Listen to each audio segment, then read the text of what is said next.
Om Namo Bhagavate Vasudevaya. Om Namo Bhagavate Vasudevaya. Om Namo Bhagavate Vasudevaya. Narayanam Namaskrityam Naram Chaiva Narottamam Daivim Sarasatim Vyasam Tato Jayamudiret Nastapraeshu Vabhadreshu Nityam Bhagavata Sevaya Bhagavati Uttama Shloke Bhaktir Bhavati Naishtaki. So this morning we're reading Srimad Bhagavatam, Canto 1, Chapter number 3, Text number 6. तो हम पढ़ रहे हैं श्रीमद् भागवतम पहला स्कंद तीसरा अध्याय छठा श्लोक।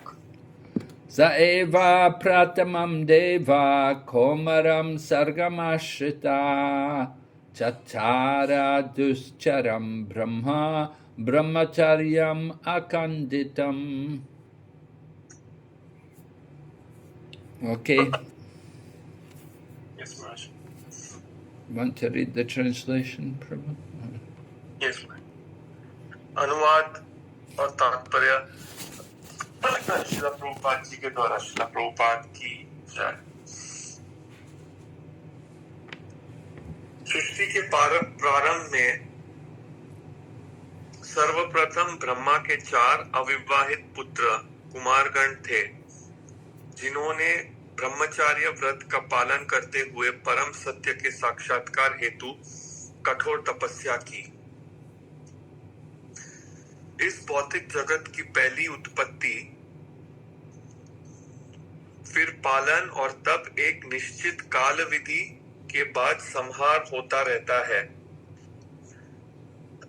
अतएव जीवों के पिता ब्रह्मा की विशिष्ट कोटियों के अनुसार सृष्टियों के भिन्न भिन्न नाम होते हैं। जैसा कि ऊपर कहा गया है, कुमार गणों की उत्पत्ति भौतिक जगत की कौमार सृष्टि में हुई। उन्होंने हमें ब्रह्म साक्षात्कार की विधि सिखाने के लिए स्वयं ब्रह्मचारी रहकर कठिन व्रत का पालन किया। ये सारे कुमार सत्यावेश अवतार हैं। ये कठिन व्रत पालन करने के पूर्व ही योग्य ब्राह्मण बन चुके थे। इसी उदाहरण से सुझाव प्राप्त होता है कि मनुष्य को केवल जन्म से नहीं अपितु गुण से ब्राह्मण की योग्यताएं प्राप्त कर लेनी चाहिए, तभी वह ब्रह्म साक्षात्कार की प्रक्रिया में अपने को लगाए। हरे Krishna. Om Jnanatimmarandasya Jnananjana Shalakaya Chaksurunmilitam Yena Tasmai Shri Gurave Namaha Vanchakalpatarubhyascha Kripa Sindhubayevacha Patitanam Pavanebhyo Vaishnavibhyo Namo Namaha. All right, so we're here. This is the first of the incarnations. We heard first of all about the Purusha avatars. Now we're hearing about some Shaktavesha avatars, the 4 Kumaras. तो पहले हमने सुना था पुरुष अवतार के विषय में, और अब हम सुन रहे हैं शक्तिवेश अवतार के विषय में, जो है 4 Kumar. So they were the first sons of Lord Brahma in the beginning of creation. तो ये पहले पुत्र थे ब्रह्मा जी के, जब सृष्टि का निर्माण हुआ उस समय से। And we know that at the time of the creation, Lord Brahma wanted that these 4 sons would help him to fill up the population in the universe. तो हम जानते हैं निर्माण के समय ब्रह्मा जी चाहते थे कि ये 4 उन्हें उत्पत्ति करने में सहायता करें, ये ब्रह्मांड को भरने में, उत्पत्ति करने में। But the 4 Kumaras, they refused. They told Lord Brahma that they were not interested in helping him to populate the universe. They were not going to create progeny, but rather they wanted to practice brahmacharya. And to practice brahmacharya, they they said that they were going to remain always as young children. तो उन्होंने मना कर दिया ब्रह्मा जी को, वो उत्पत्ति में भाग नहीं लेंगे। वो हमेशा के लिए ब्रह्मचर्य का पालन करना चाहते थे और इसलिए उत्पत्ति का कार्य नहीं करना चाहते थे, और हमेशा ब्रह्मचारी लेने के लिए उन्होंने निर्णय लिया था कि वो हमेशा के लिए इस प्रकार के छोटे बालकों के रूप में ही रहेंगे। So, by way of keeping the vow of celibacy, very convenient for them to have the bodies of young boys. They never grow older. They're always like young children. So young children, of course, they don't think, they're not agitated by attraction to the opposite sex. So it's very easy for them to keep that vow of celibacy. तो इस प्रकार से ब्रह्मचर्य व्रत का पालन करने के लिए बहुत अच्छा होता है, सुविधाजनक होता है कि वो छोटे बच्चे की तरह ही रह जाएं, क्योंकि वो कभी बड़े नहीं हो उम्र में। क्योंकि हम देखते हैं कि छोटे बच्चे कभी विपरीत लिंग से इतना उत्तेजित नहीं होते हैं, विपरीत लिंग को देख के वो बिल्कुल उत्तेजित नहीं होते हैं। तो आसान होता था उनके लिए ब्रह्मचारी रहना अगर वो इस प्रकार छोटे बालक ही रह जाए तो। So the four Kumaras, they were interested in undergoing Brahman realization. They wanted to achieve realization of the Brahman. But before they could do that, they first of all had to qualify themselves as Brahmanas. तो चार कुमारों को ब्रह्मन साक्षात्कार प्राप्त करना चाहते थे ये, लेकिन ये कर पाए उसके पहले उनको योग्य बनना था कि वो ब्राह्मण बने। We could say, well, the four Kumaras, they're already Brahmana by birth because they're born from Lord Brahma.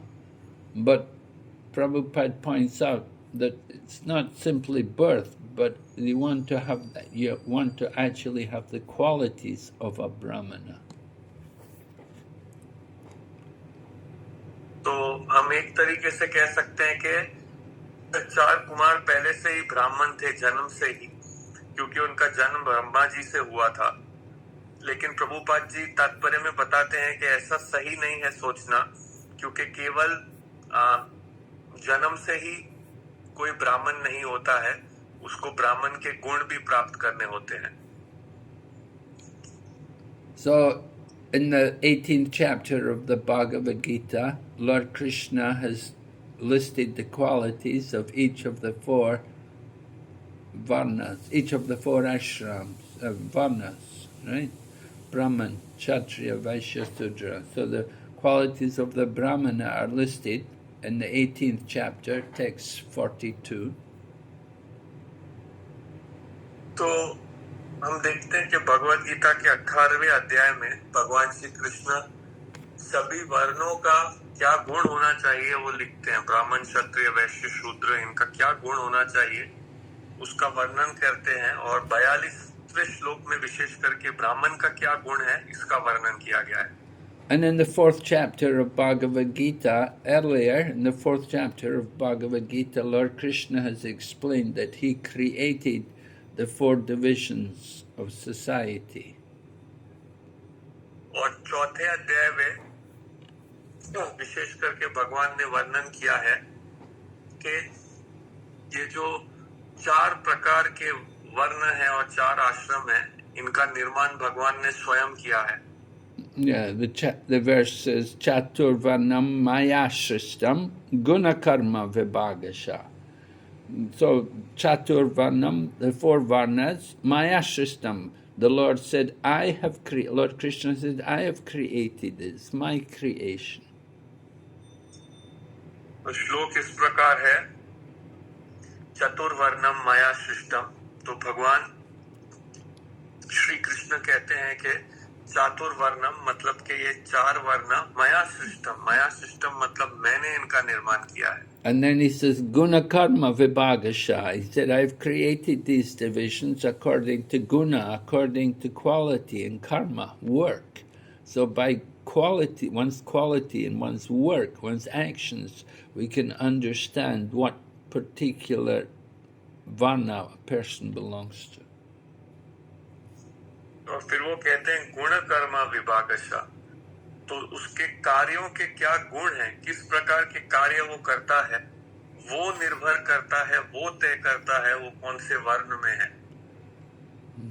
So the qualities of the Brahmana are the most exhaustive. There are 9 qualities. It's much more than the qualities of a Kshatriya or a Vaishya or a Sudra.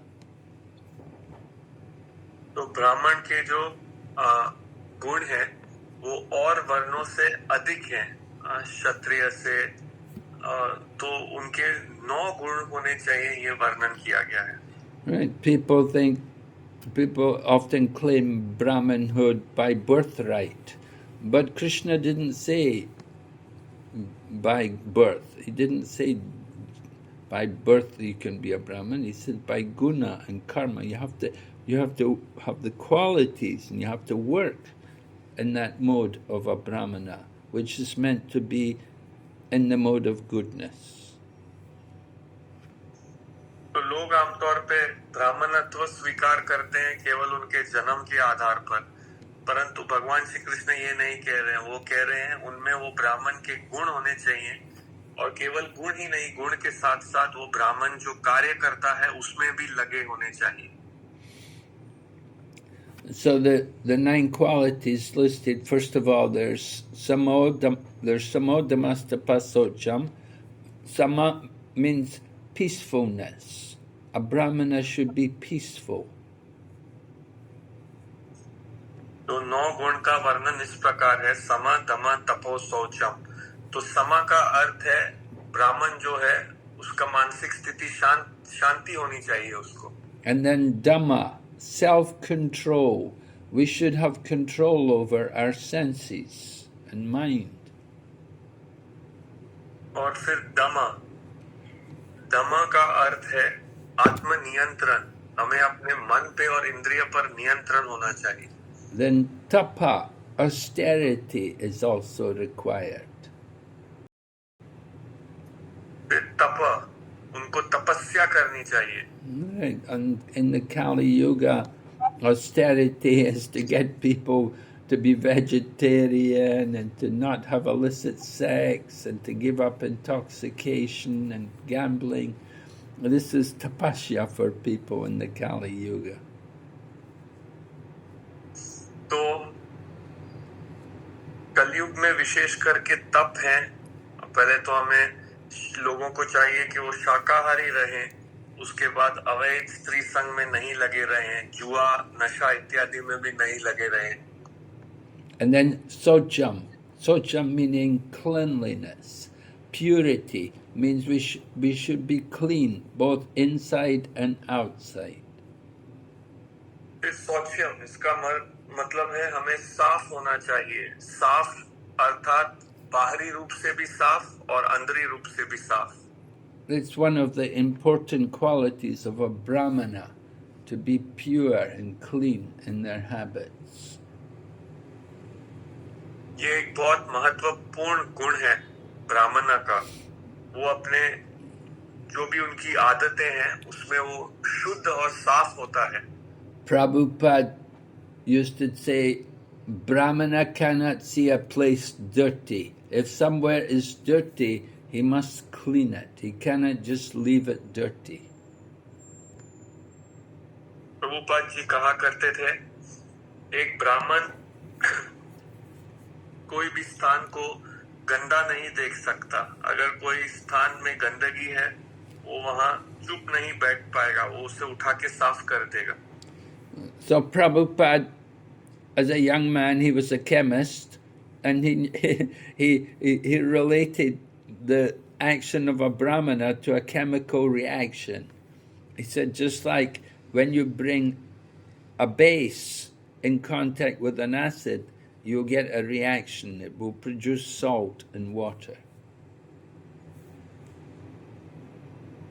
तो प्रभुपाद जी हम देखते हैं कि वो जो कार्य करते थे वो रसायनज्ञ का कार्य उनका था, वो किया करते थे। और प्रभुपाद जी उदाहरण के तौर पर बोलते हैं कि अगर हम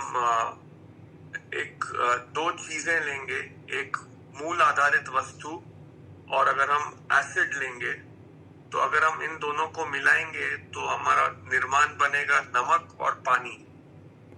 Yes. It says the same way a brahmana contacts a dirty place. They have to clean it. They cannot leave it and say, oh, I never made the mess. If a place is dirty, they have to clean it.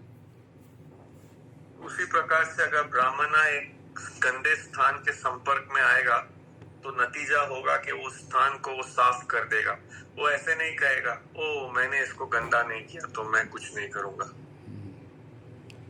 And then next is Shantir Arjavam Evacha. So Shanti means tolerance. A brahmana should be tolerant. फिर है शांतिर आर्जवम एवचा। शांतिर मतलब जो ब्राह्मण है वो सहिष्णु होता है, वो सहता है चीजों को। Right? We have to tolerate the heat and the cold. A brahmana is meant to be able to tolerate difficulties when they come. तो ब्राह्मणा को सहिष्णु रहना है, उसे झेलना है, सर्दी हो या गर्मी हो। तो जब कोई भी समस्याएं आती हैं तो ब्राह्मण उसे सहता है। And next is Arjavam, meaning honesty, which is another important quality for a brahmana.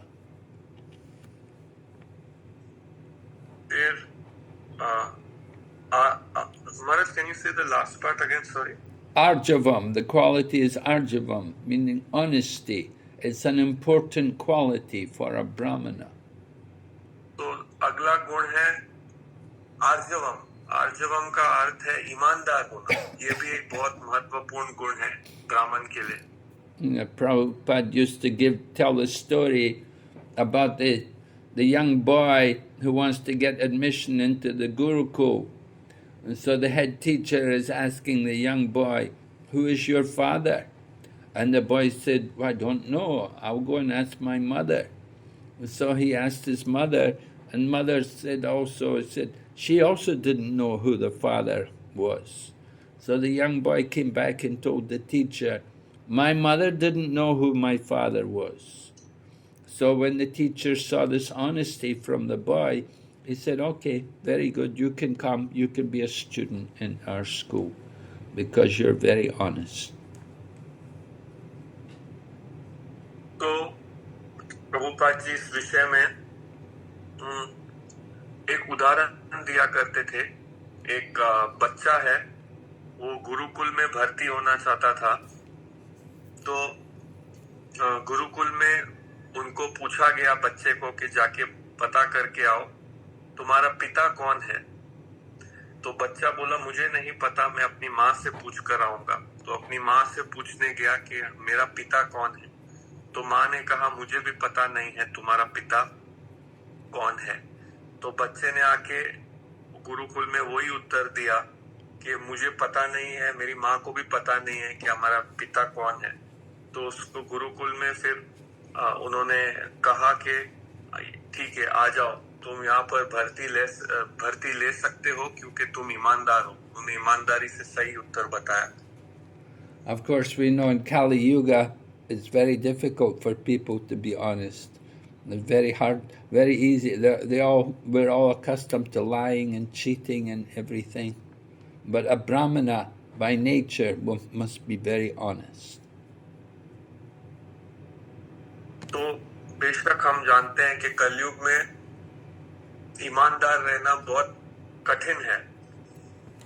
लोग आमतौर पे लोगों की आदत होती है झूठ बोलना, धोखेबाजी करना। परंतु जो ब्राह्मण है वो अपने स्वभाव से ही ईमानदार होता है। All right, and then there are 3 more qualities. There's jnanam and vijnanam and astikyam.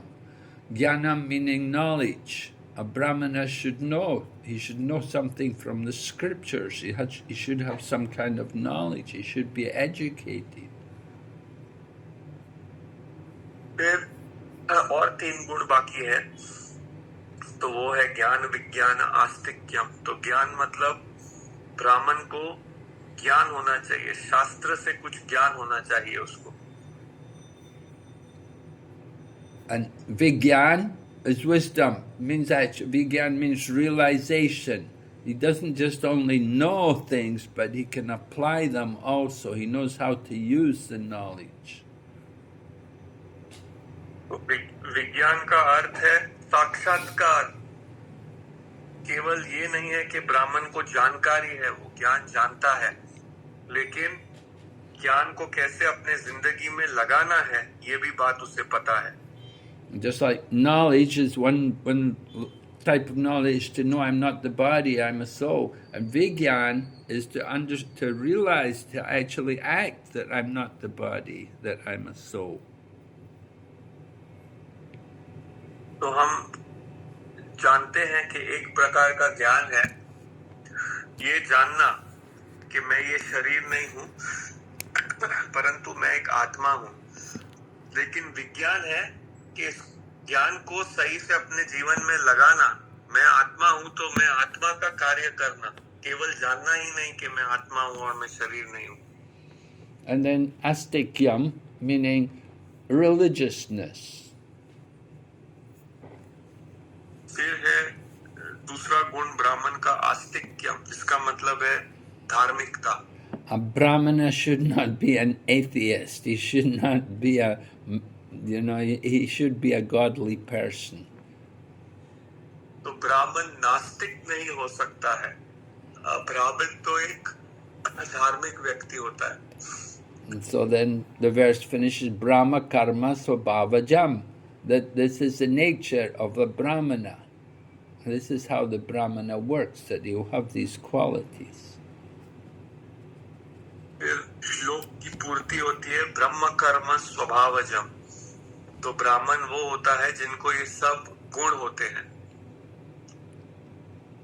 So we're hearing in this verse today that the 4 Kumaras, they first of all acquired the qualities of the Brahmana, and then they went on to realize the Brahman. तो अब श्लोक में सुन रहे हैं ये 4 कुमार ने पहले ब्राह्मण के गुण उत्पन्न किए, फिर ब्राह्मण साक्षात्कार की ओर गए। And we hear in Bhagavad Gita 18th chapter, there's also the verse Brahma Bhuta Prasanatma na sochati na kanchati sama sarveshu bhuteshu madbhaktim labhate param. This verse is describing the qualification to take up devotional service, that one should understand first that he's not the body, that he is Brahman. फिर 18वें अध्याय में श्लोक है ब्रह्मभूत प्रसन्न आत्मा न सोचती न कांक्षती। तो यहाँ पर भक्ति शुरुआत करने के लिए क्या योग्यता है उसका वर्णन किया गया है। तो पहले तो उस व्यक्ति को समझना है कि मैं शरीर नहीं हूँ, मैं आत्मा हूँ, मैं ब्रह्मन हूँ। And then we should apply that knowledge to all living entities. We see all living entities equally. फिर हमें वो ज्ञान सभी जीवों पर लगाना है। हम सब जीवों को एक दृष्टि से देखते हैं। And then nasochati nakanchati, we don't hanker and lament. In other words, we give up material desires.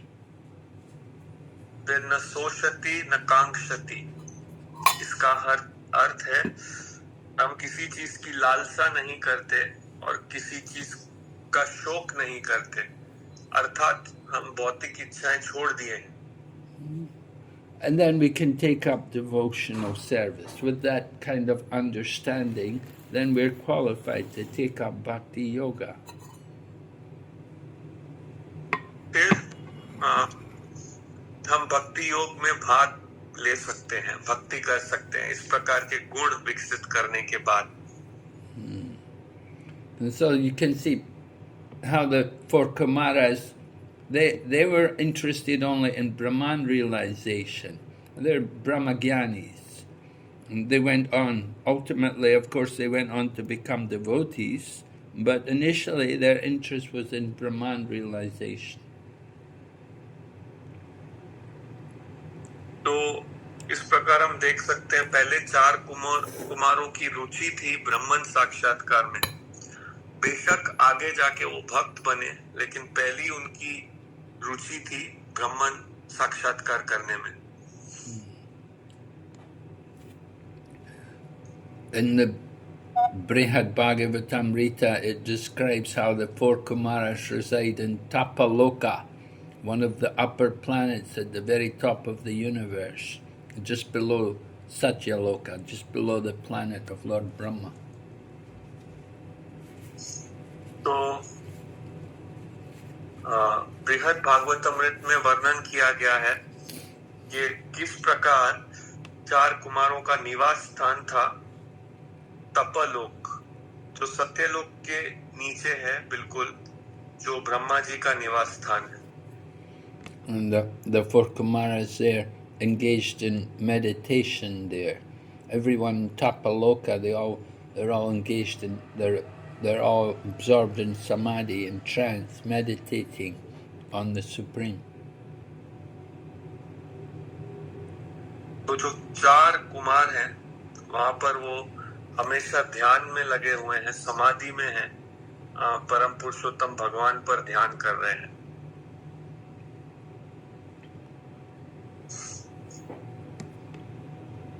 So we can learn, we're learning from this verse that in order to realize the Brahman, there's some preliminary qualifications. तो हम इस श्लोक से समझते हैं ब्रह्मन साक्षात्कार करने के लिए कुछ पहले से कुछ गुण होने चाहिए। Just like in Bhakti Yoga, you know, there's preliminary qualifications. You have to follow four regulative principles. जैसे कि भक्ति योग में भी पहले कुछ शुरुआत की योग्यताएं होनी चाहिए। भक्ति योग करने के लिए चार नियमों का पालन करना चाहिए। You can have material desires, but you cannot engage in sinful activities. You have to put aside your sinful activities. तो आपकी भौतिक इच्छाएं हो सकती हैं, लेकिन आप पाप के कार्य में नहीं लग सकते। पाप के कार्यों को आपको हटा के रखना होगा। So the four Kumaras, to realize the Brahman, they had to come to the quality of Brahman. Not only did they practice the qualities of the Brahmana, but they also practiced brahmacharya, that they were very strict in celibacy. चार कुमार हैं, ये ब्राह्मण के गुण विकसित कर रहे थे और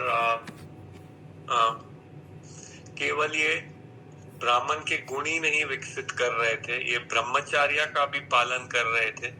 ये बहुत गंभीर थे ब्रह्मचार्य के पालन में। So you can see that in Bhakti Yoga allows people to be engaged in family life and to have children. You're not required to practice that kind of celibacy as the four Kumaras. But you can practice Bhakti Yoga and you can achieve the highest level of realization. You can realize higher than Brahman. You can realize the Supreme Lord as Bhagavan.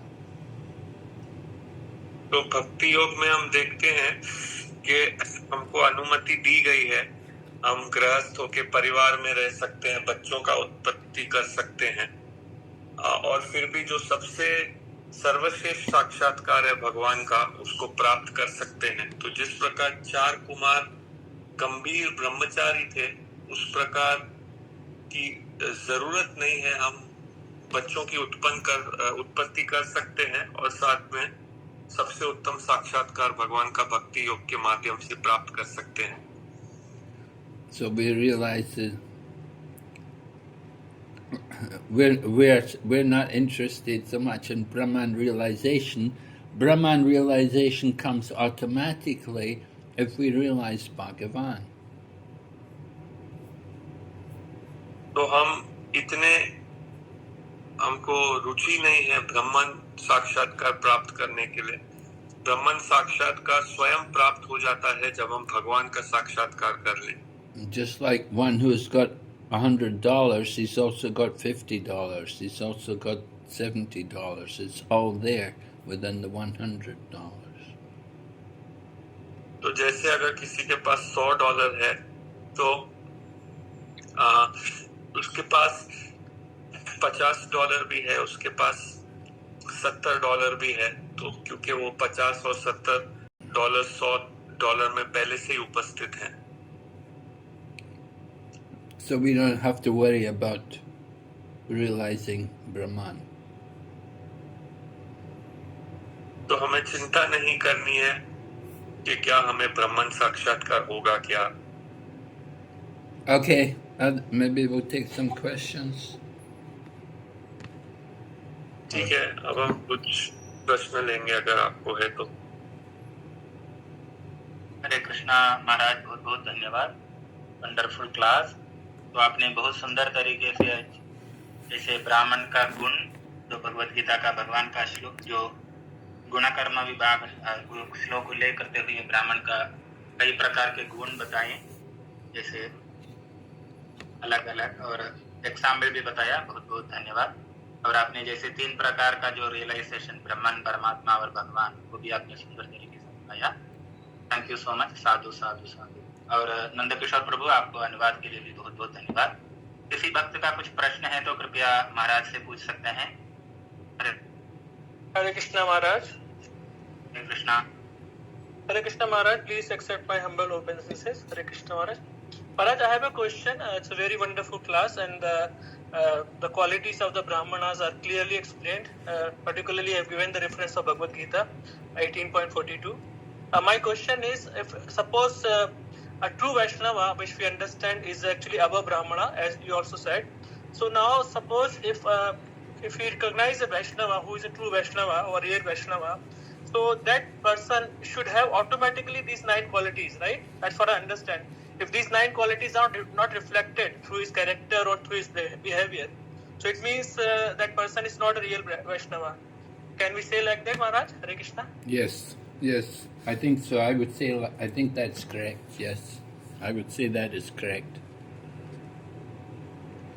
But we have to have these qualities. तो प्रभु पूछ रहे हैं कि आपने 9 गुण ब्राह्मणों का वर्णन किया, तो यदि कोई वैष्णव है तो उसको भी ये 9 गुण होने चाहिए। तो क्या हम ये निष्कर्ष पर आ सकते हैं, क्या ये कह सकते हैं कि यदि किसी में ये 9 गुण नहीं है तो वो फिर वैष्णव नहीं है? अगर वो वैष्णव होगा तो उसमें भी ये 9 गुण दिखने चाहिए। तो क्या ये वाक्य सही है? तो महाराज कह रहे हैं हाँ ये सही है, आप ऐसा कह सकते हैं। Srila Prabhupada used to say that to be a Vaishnava is not a very easy thing. He said we are trying to become Vaishnavas. तो प्रभुपाद जी कहा करते थे कि वैष्णव हो जाना ये कोई साधारण चीज नहीं है, साधारण बात नहीं है। हम सब प्रयास कर रहे हैं वैष्णव बनने के लिए। So we should try to cultivate these Brahmanical qualities. They will certainly help us to be better devotees. तो हमको ये ब्राह्मण गुण विकसित करने चाहिए। ये हमारी सहायता करेगा अच्छे भक्त रहने के लिए।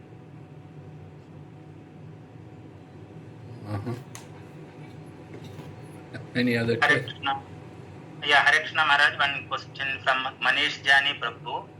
Prabhu is asking, Hare Krishna Maharaj, is science and abhideya is same? Is knowledge and sambandha is same? Science and what? Abhideya. Is science and abhidaya the same? Yes, Well, abhidaya is the process of executing the Sambandha Gyan, right? Abhidaya is the process, the method by which we practice bhakti yoga. So science can be both theory and practical. Abhidaya is concerned with the practical aspect, how to apply the knowledge, the Sambandha Gyan. तो अभिधेय प्रक्रिया है, क्या प्रक्रिया करनी है संबंध जानने के बाद। तो जो विज्ञान है वो केवल जानकारी भी हो सकता है या केवल उस जानकारी को प्रयोग करना भी हो सकता है, लेकिन जो अभिधेय है वो है प्रक्रियाएं, वास्तविक प्रक्रियाएं करना अपना संबंध जानने के बाद।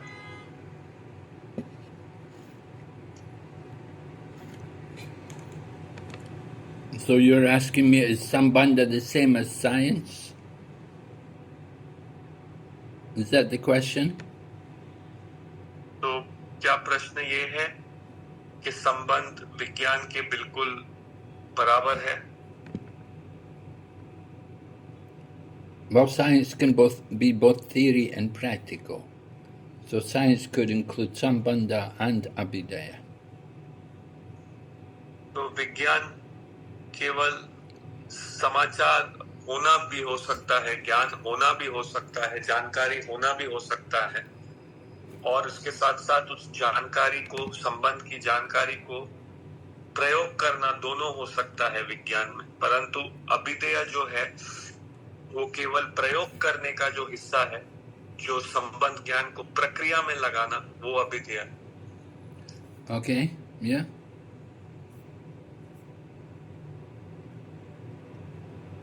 ठीक है। हरे कृष्णा महाराज, थैंक यू सो मच। तो लास्ट कॉल, कोई भक्त का कुछ प्रश्न है तो कृपया पूछ सकते हैं महाराज से। हरे कृष्णा। हरे कृष्णा। यस माता जी, please. Thank you, Maharaj, for a wonderful class. Maharaj, you spoke about the qualities of Brahmana, Jnana and Vijnana. So, like, as a very beginner, like, we might have Jnana on knowledge of a concept by hearing classes, but find it difficult to make it as Vijnana or applying or realizing that knowledge. So, what could we do to move more from Jnana to Vijnana? Thank you, Maharaj. Well, it's not like you want to move from Gyan to Vigyan, but we do want to utilize the knowledge which we have, right? Make use of what we know. And just in applying the knowledge it's not that we just want to know things, but we want to also apply them.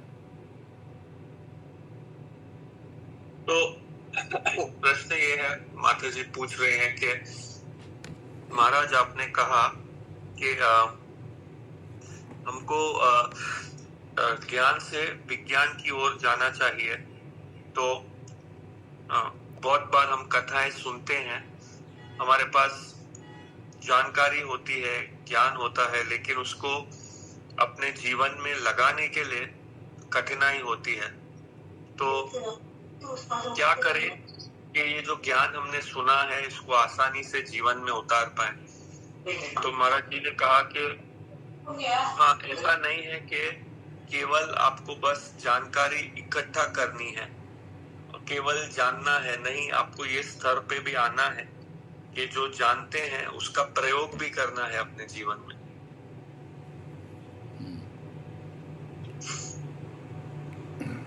Right. And if you're applying that knowledge, that is realization. और अगर आप जो सुन रहे हैं उस ज्ञान का अपने जीवन में प्रयोग कर रहे हैं, तो वो साक्षात्कार है। Just like, we know meat eating is not good, so we don't eat meat. We've understood that. We've realized that. We've left these things behind, sinful activities. we leave them behind when we come to Krishna consciousness. We know that these four things are they're not helping us, and we leave them behind. So we have that realization.